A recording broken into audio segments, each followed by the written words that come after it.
Padre Celestial, en el nombre de nuestro Señor y Salvador Jesucristo, tu amado Hijo, nos acercamos a tu palabra para aprender de ella, para considerar cómo debemos de vivir en este tiempo.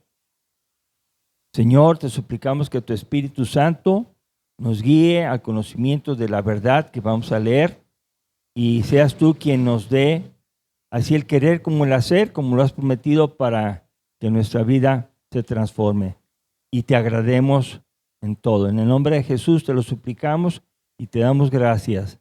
Amén. Amén, amén. ¿Cuántas cosas hay en la vida? Muchísimas, pero quiero definir dos maneras de vivir. Una es agradándome a mí mismo y al mundo, y la otra es agradando a Dios. Son dos diferentes maneras de vivir.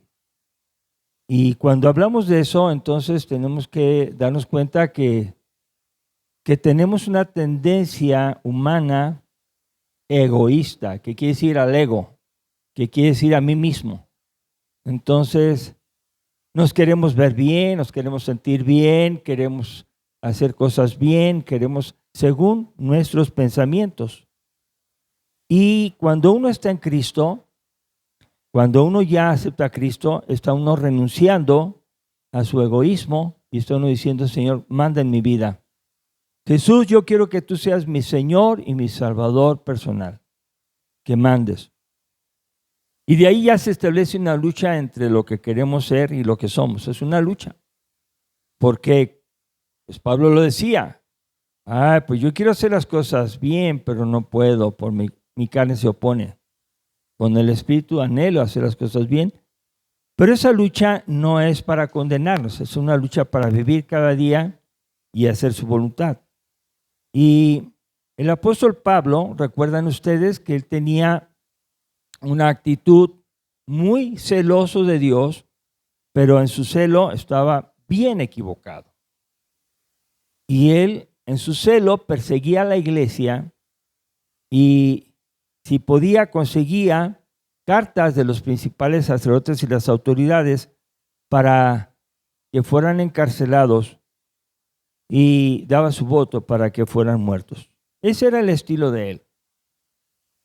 Ahora, muchas personas nos decimos cristianas y tenemos que aprender de él. Fíjense lo que dice él en Gálatas capítulo 1 y el versículo 10, segunda parte. Fíjense cómo dice el apóstol Pablo después de que se convierte. Dice: ¿o trato de agradar a los hombres? Pues si todavía agradar a los hombres, no sería siervo de Cristo. Trato de agradar a los hombres es algo que nos interesa para que nos vaya bien. Y bueno, muchas personas se distinguen por ser personas que están muy cerca de las autoridades y los quieren agradar. Acá decimos, les hacen la barba para que les den un puesto o les aumenten el salario y quieren agradar a los hombres, pero para agradarlos tienen que volverse sus obedientes, personas que están dispuestos a hacer lo que les pidan. El apóstol Pablo renunció a agradar a los hombres porque quería ser siervo de Cristo. El mensaje de hoy es vida agradable a Dios. ¿Cómo vives tú? ¿Cómo vivo yo? ¿Agradamos a Dios como vivimos o no? Hoy vamos a ver que es posible estar sinceramente equivocados. Y podemos pensar como Pablo: yo estoy haciendo la voluntad de Dios, pero Dios a través de su palabra, su Espíritu Santo nos va a revelar el día de hoy, nos va a hacer ver la verdad de cómo vivir agradando a Dios. En la actualidad hay personas como antes, se consideran cristianas y su vida no es agradable a Dios. Esa es una realidad. Hay personas que se dicen cristianas y no agradan a Dios. Y ustedes saben por qué, ¿verdad? No necesito ampliar mucho en esto. Hay personas que con la boca dicen que aman a Dios, y con sus hechos lo niegan. Y bueno, vamos a ver un pasaje que está en la Nueva Traducción Viviente, y nos ayudan a proyectar en Nueva Traducción Viviente Tito 1, 10 al 14, una traducción que nos va a hacer entender Tito 1, 10 al 14. Fíjense lo que dice ahí. Pues hay muchos rebeldes que participan en conversaciones inútiles y engañan a otros. Me refiero especialmente a los que insisten que es necesario circuncidarse para ser salvo. Hay que callarlos, porque con su falsa enseñanza alejan a familias enteras de la verdad y solo lo hacen por dinero. Incluso uno de sus propios hombres, un profeta de Creta, dijo acerca de ellos: todos los cretenses son mentirosos, animales, crueles, glotones y perezosos. Esa es la verdad, así que repréndelos con severidad para fortalecerlos en la fe. Tienen que dejar de prestar atención a mitos judíos y a los mandatos de aquellos que se han apartado de la verdad. Y quiero que vean aquí, apartado de la verdad. Y el verso anterior dice: repréndelos. Hermanos, la iglesia es un lugar para ser educados y enseñados. Y 2 Timoteo 3, 16, 17 dice que toda palabra es útil para instruir, para corregir, para redarguir, para reprender. Entonces la iglesia no está aquí diseñada por Dios para que vengas a escuchar lo que te gusta. Y lo que no te gusta, te vayas a otra iglesia. Eso no es. La iglesia está hecha para agradar a Dios. Entonces esto golpea nuestro ego. Y muchos de ustedes van a decir: ¿lo está diciendo por mí? La Biblia lo habla para nosotros. Dios nos habla a través de su palabra y nos quiere decir las cosas tal y como son. Eso fue el motivo por que el apóstol Pablo estableciera a Tito en Creta. Bueno, Tito es un convertido griego, gentil. Y Dios dirige a Pablo para que Pablo le diga: mira, Tito, quiero que estés en Creta. Vamos a ver Tito 1:5. Quiero que estés en Creta para hacer algo. Y hermanos, esto no es de agrado de nadie. No es de agrado. No estamos aquí para agradarnos a nosotros. Dice ahí: por esta causa te dejé en Creta, para que corrigieses lo deficiente y establecieses ancianos en cada ciudad, así como yo te mandé. Te dejé en Creta para que corrigiese lo deficiente. Corregir, hermanos, es una tarea necesaria cuando algo se está saliendo del control. Hay que corregir. La iglesia no está aquí para que tú y yo hagamos lo que queramos y nos agrademos a nosotros mismos. Escuchar la palabra de Dios es para vivirla, y si algo andamos mal, debemos corregirnos. ¿Qué era Creta? Váyanse hasta Europa. Viajen en su mente hasta Europa. Allá Grecia estaba ahí, y al sur de Grecia se encontraba una isla que se llamaba Creta. Creta es una isla al sur de Grecia, en Europa. Y esa ciudad, Creta, tenía la enseñanza de la mitología griega, que ahí había nacido Zeus, el rey, el dios de todos los dioses de los griegos. Entonces el evangelio salió de Jerusalén a través de los viajes misioneros, se convirtieron personas. Ustedes ven la Biblia en Hechos, dice que los cretenses eran una de las naciones que habían recibido esa señal de lenguas, ese bautismo del Espíritu Santo que sucedió tal como Jesús lo había dicho, y Dios obró. Entonces en Creta, esa isla pagana, llena de tradición idolátrica, se convirtieron a Cristo. Pero miren ahí el problema. El problema es que un cristiano que está en un ambiente corrompido, tiende el cristiano, si no se cuida, corromperse igual que la sociedad. ¿Sí se dan cuenta de eso? Y me da tristeza decirlo, pero he tenido que reprender a algún hermano que sale en un desfile de LGTB. ¿Cómo es posible que alguien se ponga al servicio de eso? Y es por lo que explico. La presión social es tan fuerte que luego se empiezan a portar como el mundo. Y ya no lo ven difícil, ya se sienten así. Entonces, los cretenses eran una iglesia indisciplinada, necesitaba corrección. Ahora, yo les pregunto, ¿nos gusta que nos corrijan? No nos gusta. O sea, la respuesta humana es decir, ¿y tú quién eres para decírmelo? ¿Verdad? Nos defendemos. Sin embargo, aquí vemos que esa ciudad necesitaba en la iglesia corrección. Nosotros, los cristianos, no podemos corregir al mundo. No nos llama Dios a corregir al mundo. Nos llama a decir, la iglesia debe ser así. ¿Quién lo debe hacer? Dios, a través de su Espíritu Santo, obrando en cada uno de nosotros, no solamente en el pastor. Piensen tantito.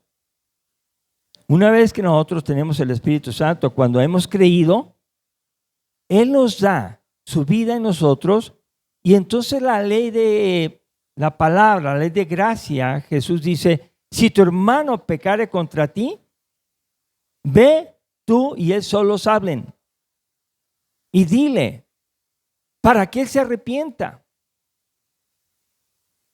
Entonces el mensaje de corrección, de instrucción, no es solamente del pastor, es de cada uno de ustedes, de los que están cerca. En ocasiones nos damos cuenta que no se dice nada, se hacen las cosas mal, se dicen comentarios que no son y no se corrigen. Y dicen algo así tan sencillo como, es que así es él, es que así es ella. Y la disculpan. Y lo que es pecado, hermanos.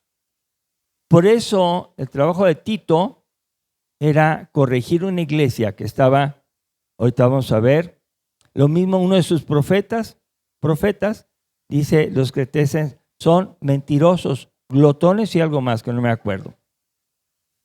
Entonces, cretinizar quiere decir hacerse mentirosos. Entonces, cretinizar es hacerlos mentirosos. Yo les pregunto, ¿querrá Dios que seamos mentirosos?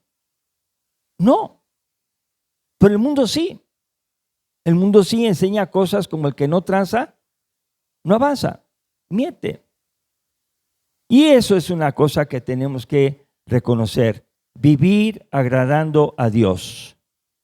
Entonces el propósito para nosotros los cristianos de hoy es que tengamos enseñanza bíblica, sana, pero no solamente la enseñanza, porque hay personas que saben mucho de la Biblia, pero su vida no es una vida sana, no es una vida que agrada a Dios. Y de veras, tristemente lo digo, ha habido varios que han asistido a la iglesia y a otras iglesias que recitan versículos de memoria, que dan estudios bíblicos, pero su vida es una vida, o se les corrigió, se les llamó la atención por ser una vida perversa. Y no quisieron entender y dejaron de venir. Esto es una realidad. Entonces, la iglesia no está para agradarnos a nosotros mismos. Ay, hermano, qué a gusto me siento yendo a la iglesia. ¿Por qué? Ay, es que los hermanos son tan cálidos, son tan amables y luego te ayudan. ¡Ay, chulada! Es algo más bonito. No, hermanos, la iglesia no está para que nos agrademos solamente nosotros mismos, sino que agrademos a Dios y que aquí vengamos a adorarle. Que sea Dios el que nos enseñe. Vamos a empezar en el pasaje de Tito 2:1. Tito 2:1 dice, pero tú habla lo que está de acuerdo con la sana doctrina. Tito habla solamente lo que está en la sana doctrina. Hermanos, hay doctrinas que no son sanas. Vamos a decir, hay doctrinas enfermizas, aún en este tiempo.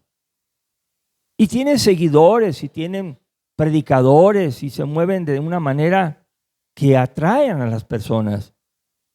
Pero la doctrina debe ser sana. Sana significa que al leerla, lo que lees, lo estás entendiendo. La doctrina enferma es cuando lo lees y lo que entiendes tú, por el Espíritu Santo, te dicen, es que no es así. Mira, te voy a decir cómo es. Y en ese ejemplo tenemos muchos grupos que se han apartado de la verdad. Tito enseña la palabra, enseña la doctrina sana. Eso es para poder corregir. Luego dice ahí, ¿qué va a enseñar? Bueno, vamos a empezar a los diferentes grupos de personas que asistían a la iglesia. Como hoy, aquí hay diferentes grupos. Dice que los ancianos, las personas mayores de edad, dice aquí, sean sobrios. Sobrio significa que estén bien despiertos, atentos y que no hagan barbaridades. Lo contrario de sobrio es ebrio, donde has perdido el control de tu habla, de tus pensamientos, hasta arrastras la lengua y te puedes caer. No seas así. Hablen los varones, los adultos, los ancianos, sean sobrios, estén despiertos y hablen claramente. Serios. Y ustedes, para entender esa palabra serios, pueden decir, así como lo usamos ahora, mira, lo que te estoy diciendo es cosa seria. ¿Qué te están diciendo? Pon atención. No descuides lo que tienes que hacer. Es cosa seria. Los hombres serios no andan con vaciladas, con chocanterías, así diciendo, pues lo dije ahí nomás. Los hombres de Dios, cristianos, no deben ser vacilones, mucho menos burlones, menos payasos. Dios lo que quiere es que seamos hombres serios, que hablamos las cosas en su lugar, en el momento correcto, porque son cosas muy, muy adecuadas. Luego dice que además sean prudentes, ¿verdad? Prudentes. Lo contrario de prudentes es imprudencia. Prudentes es saber hacer las cosas que no hagan que otros caigan. Prudente es decir, cuida tu vida para que hagas lo que Dios dice y lo que hagas no parezca malo.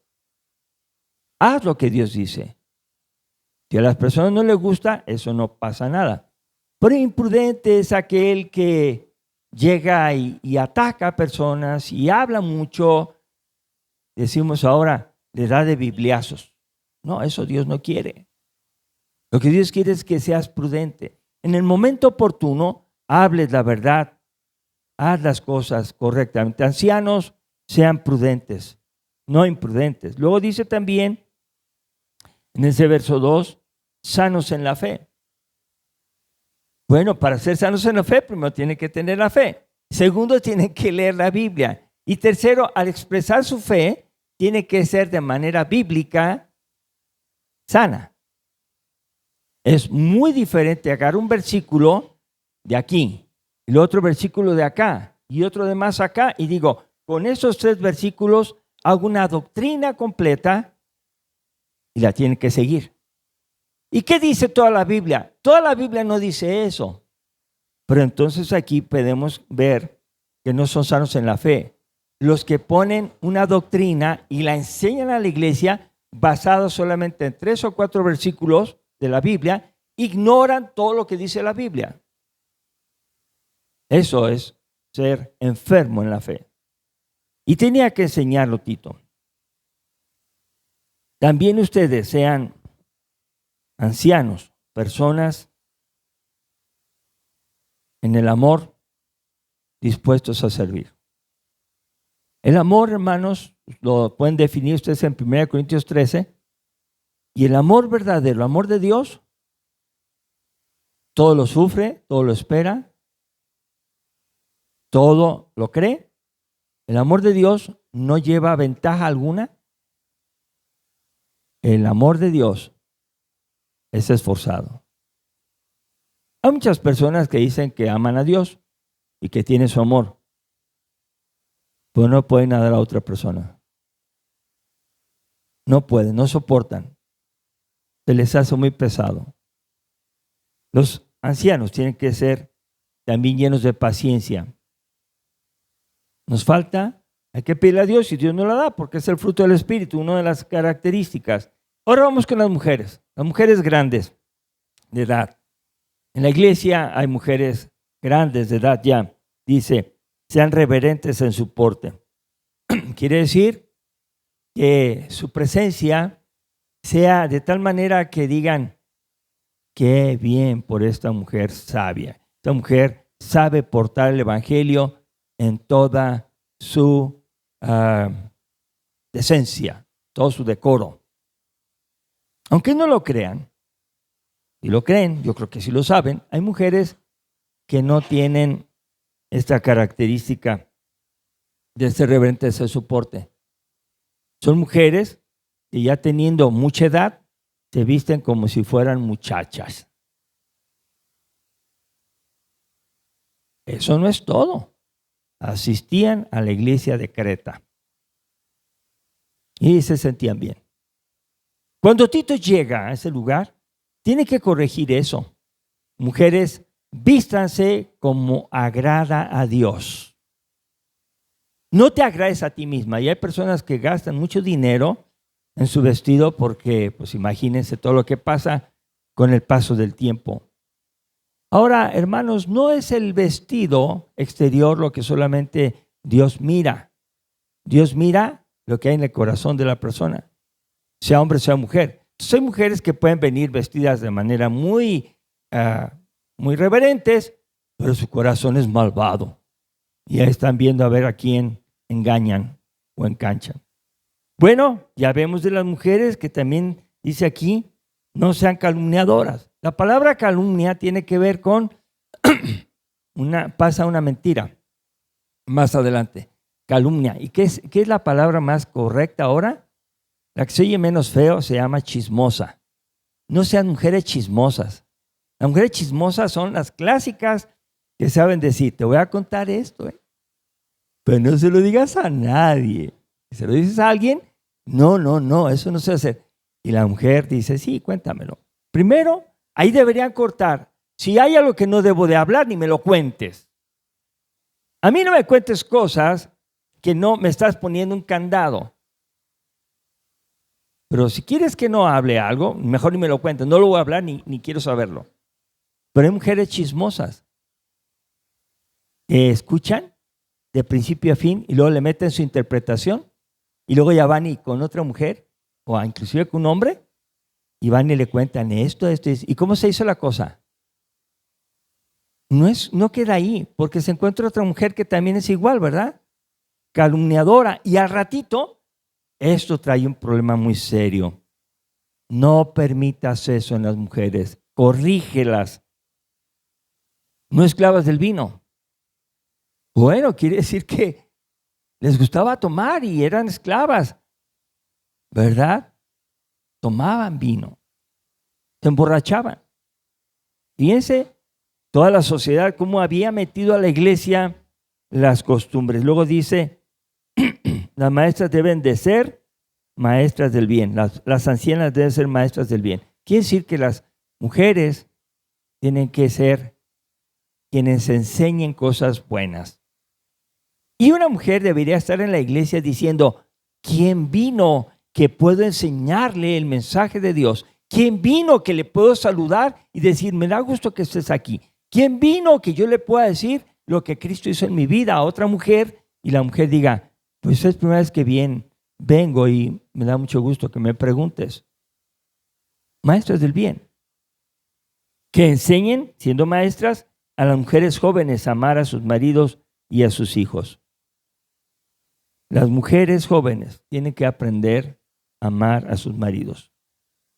Hermanos, las mujeres jóvenes son las recién casadas, son las que tienen poca edad, y poca experiencia.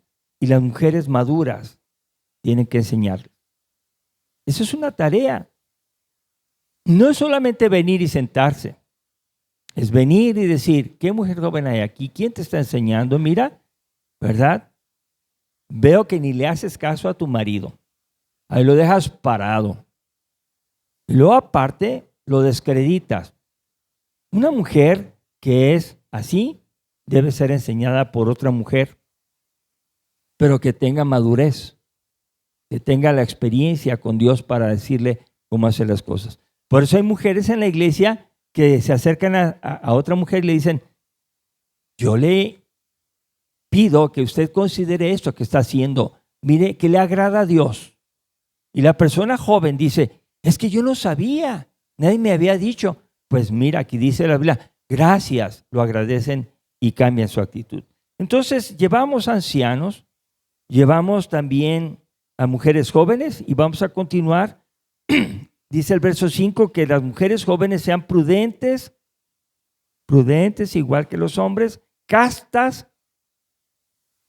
bueno, que se aparten totalmente solamente para su marido, que sea de un solo corazón. Luego, cuidadosas de su casa. Ay, hermano. Ay. Cuidadosas de su casa significa que su casa está en orden. Son mujeres y a nadie que sea mujer le hace menos ser limpia y tener el privilegio delante de Dios de mantener un hogar agradable, fresco, limpio, que llegas y te dices, qué bien se ve tu casa. De veras es triste. Conocí una persona demasiado como médico, arreglada. Yo decía, wow, eso parece como una joyería, algo, peinados muy bonitos, vestidos muy bonitos. Y un día tuve que ir a consulta a su casa. No podía creerlo. Era totalmente opuesto a su persona. No se vaya a tropezar, doctor, por aquí. ¿Verdad? Ya ve que dicen, cierre los ojos. Bueno, si los cierro me caigo. En el desorden que existía. Las mujeres tienen que ser cuidadosas de su casa. No es como feminista. La verdad es que el hombre tiene más trabajo fuera y sale a traer el recurso económico. Entonces la mujer tiene que hacerse ¿de qué? Cargo de la casa. Dice la palabra, entonces sean cuidadosas de su casa. Luego dice buenas. Buenas es algo así como muy, se parece a lo que Dios dice. Dice que Dios hizo todo y bueno en gran manera. Entonces tenemos que parecernos a Dios. Las mujeres tienen que parecerse que son también buenas y se sujetan a sus maridos. Híjole, hermanos, qué importante es entender la sujeción bíblica. La sujeción bíblica no es machismo y no es feminismo. Es el entendimiento de que son dos personas diferentes que se aman y que voluntariamente quieren vivir bien de acuerdo a Dios para agradarlo. Se sujeten a sus maridos, es lo necesario.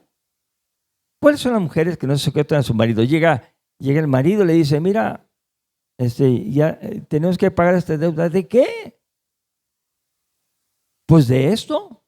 ¿Y eso quién te dijo que lo compraras o por qué lo compraste? Porque yo quise y ahora lo pagas.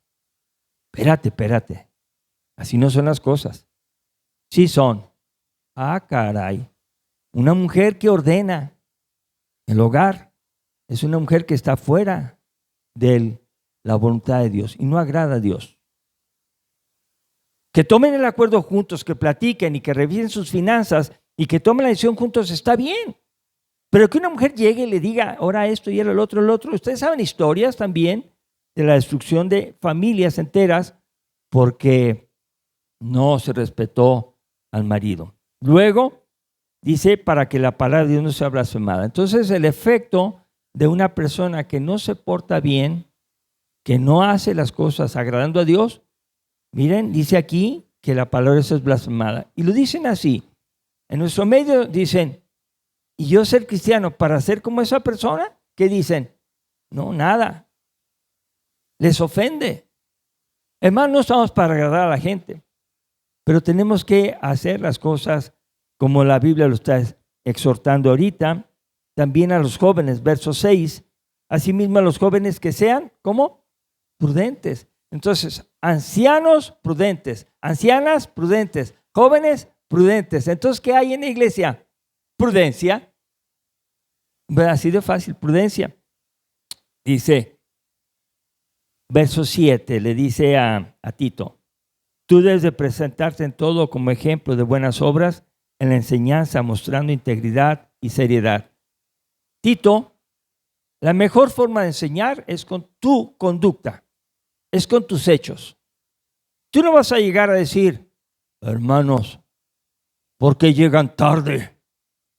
Y cuando a él le toca una cosa, llega tarde y nadie le dice nada porque se enoja. Hay personas que enseñan muy mal, hablan muy bonito, pero sus palabras no concuerdan con sus hechos. Entonces, hermanos, aquí dice que los jóvenes sean prudentes y Tito se presente en todo como ejemplo de ¿qué? De buenas obras. Buenas obras. 5 buenas obras. Visitar al que está enfermo. Traer aquí al que no tiene carro. Una buena obra. Invitar un alimento a quien no tiene. ¿Qué más? Orientar a quien no conoce la Biblia y decirle cómo se usa. Una otra buena obra es decir, aquí tengo algo que te puede servir. Buenas obras es escuchar también, es aconsejar. Buenas obras son tener una actitud de Dios para con todas las personas. Tito, hazlo tú. Y luego dice el verso 8, palabra sana e irreprochable, de modo que el adversario no se avergüence y no tenga nada malo que decir de vosotros. Vuelve a aparecer la palabra sana. Quiere decir que hay que estar en guardia contra la enfermedad. No hagas cosas enfermizas que no tengan nada en qué reprocharte, y así el adversario, que es Satanás, y aquellos que siguen a Satanás, se avergüencen y no puedan decir nada. Entonces, hermanos, una vida que agrada a Dios es una vida intachable, perfecta no, pero sí de un corazón limpio. ¿Verdad? Un corazón limpio. Bueno, dice el verso 9, y ahora toca a los que vivían en los hogares también. Había siervos, ahora ya no hay, ahora hay trabajadores, no hay esclavitud, pero dice, exhorta a los esclavos, a los siervos, que se sujeten a sus amos, que agraden en todo y que no sean respondones. No aplica, dice usted, porque no hay esclavos ahora, pero sí hay trabajadores. ¿Y cuántas veces hemos tenido la experiencia de contratar a alguien o pagarle un servicio a alguien para que lo haga y le dices, ¿me podría hacer esto así? Y te responden de manera grosera. ¿Qué dices tú? No, espérate, yo quiero que se haga así. Y te vuelven a responder de manera grosera. ¿Qué es lo que están diciendo? Quiero hacer lo que yo quiero y no lo que usted quiere. Entonces lo más sano es decirle, gracias amigo, que le vaya muy bien. Salga el día y hasta aquí termina nuestra relación. ¿Estamos de acuerdo? Y eso es cuando los cristianos trabajan, tienen que ser buenos para trabajar. Tenemos que dar buen testimonio con nuestro trabajo. Bueno, siervos, 10, no roben. Eso quiere decir defraudar. No roben. Ese robo hormiga que al cabo ahí le sobran y se lo llevan a su casa. Bueno, es necesario ni los lápices, ni las plumas, ni las hojas blancas, llevarlas. Si son del trabajo, son del trabajo. Si tú tiras una pluma, eso se llama defraudar, bíblicamente, o robar. Si tú tienes algo que te trajiste, que no te dieron para ti, es para el trabajo y te lo llevas, eso estás defraudando. No dice, sino mostrándose fieles en todo. Siervos, trabajadores, sean fieles en todo, para que en todo adornen la doctrina de Dios nuestro Salvador. Necesitamos una vida que agrada a Dios. Ahora, en el verso que sigue, Verso 11. Es la razón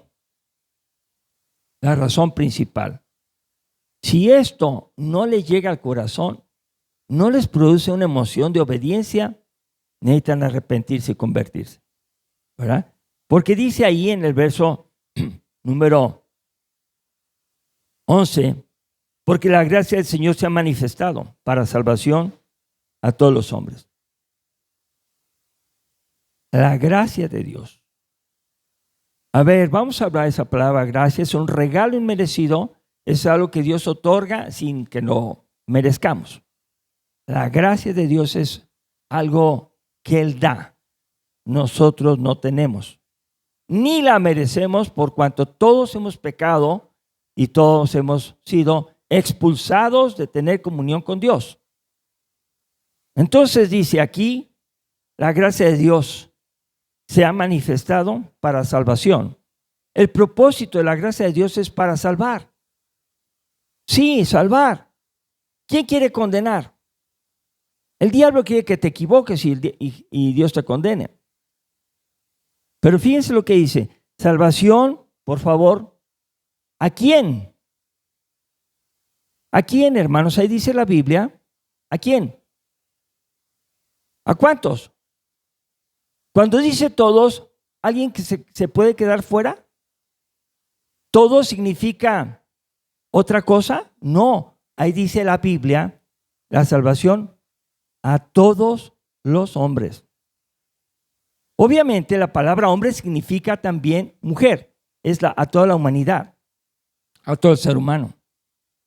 No existe la posibilidad de que unos no sean incluidos en la salvación, no sean más bien capaces de recibir la gracia. Todos los hombres pueden recibir la gracia, todos. Deciden ellos, cada uno decidió. ¿Ustedes por qué están aquí? ¿Porque los trajo alguien o porque ustedes decidieron? Eso es una elección, es una voluntad propia. Y Dios quiere que así como nosotros venimos por fe, más personas se sigan acercando a Jesús y por medio de la fe reciban la gracia de la salvación. Quiero hacer notar lo siguiente, ya lo he dicho, lo voy a volver a repetir. Que Cristo haya muerto no significa que murió por todos y que nadie haga nada, porque Él ya salvó a todos. Eso es una herejía también. Porque por gracia sois salvos por medio de la fe. Y esto no es de vosotros, pues es don de Dios. Y dice ahí, no por obras para que nadie se gloríe. Quiere decir que la salvación es para que se arrepiente. Entonces una persona puede asistir al templo y no arrepentirse toda la vida. Seguir con el vicio a escondidas, a seguir defraudando, seguir siendo una mala mujer con su esposo, seguir haciendo la maldad. Pero eso sí, asiste, ¿no? Y como nosotros no somos detectives, ni nos interesa, hay una cámara celestial que Dios ve todo. Y lo que Dios quiere es que tú le respondas a Dios y lo agrades a Él. ¿Verdad? Lo agrades a Él. Bueno, podemos continuar diciendo lo que dice en el versículo 12. Enseñándonos que renunciando a la impiedad y a los deseos mundanos, vivamos en este siglo sobria, justa y piadosamente. Bueno, yo creo en Jesús, pero también tengo que renunciar a toda impiedad. Tengo que renunciar a los deseos del mundo. Hermano, no lo puede hacer alguien que no tiene a Cristo.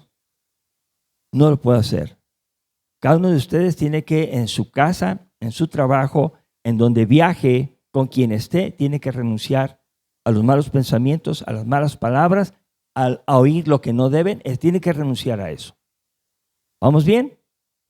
Creer en Dios es renunciar al pecado. Bueno, continúa diciendo otro estímulo maravilloso, hermano. Ese verso 13 es para nosotros así como el gozo. Dice así: aguardando la esperanza bienaventurada y la manifestación gloriosa de nuestro gran Dios y Salvador, ¿qué? Jesucristo. Para aquellos que no creen que Jesucristo es Dios, ahí está una cita bíblica.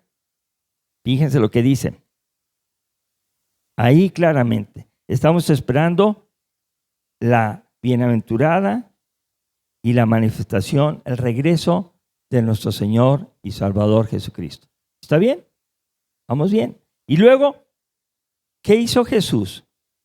14. Se dio a sí mismo por nosotros para redimirnos de toda iniquidad y purificar para sí un pueblo propio, celoso de buenas obras. ¿Se fijan? Ahí está claro. Él nos redimió, nos compró con su sangre, nos quitó de la iniquidad y somos ahora propiedad de Él para ser un pueblo propio, celoso de buenas obras. ¿Qué tenemos que estar haciendo, hermanos, entonces? Buenas obras. Buenas obras. En la forma que Dios te quiera guiar, tú di, esto es lo que Dios quiere, lo voy a hacer. Y por eso le dice, termina el pasaje, Tito, no dice Tito, yo lo estoy diciendo, Tito, esto habla y exhorta y reprende con toda autoridad, nadie te menosprecia. Háblalo, anima a las personas y reprende, corrige con autoridad, aunque seas un joven, aunque seas soltero, aunque digan cosas de ti, haz la voluntad de Dios.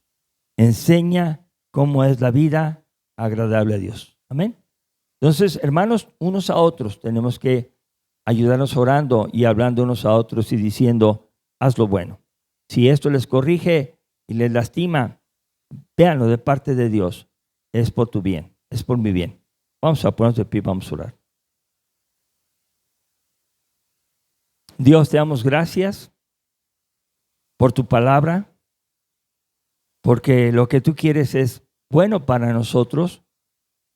Por eso queremos obedecerte, escuchar tu palabra y estamos seguros que al hacer tu voluntad, al obedecerte, con nuestra imperfección, pero con todo nuestro corazón te agradamos. Queremos, Dios, Señor, agradarte a ti y no a la sociedad, no inclusive a ningún familiar. Queremos agradarte a ti y te pedimos que nuestros familiares todos lleguen a conocerte a ti, porque ninguno que no ha abandonado su propio egoísmo, que no ha entregado su vida, Jesús, a tu señorío, tendrá salvación. Te pedimos, Señor, que sigas tocando el corazón de todas las personas que no te conocen y que nos ayudes a hacer tu voluntad. Gracias por tu misericordia en Cristo Jesús. Amén. Amén.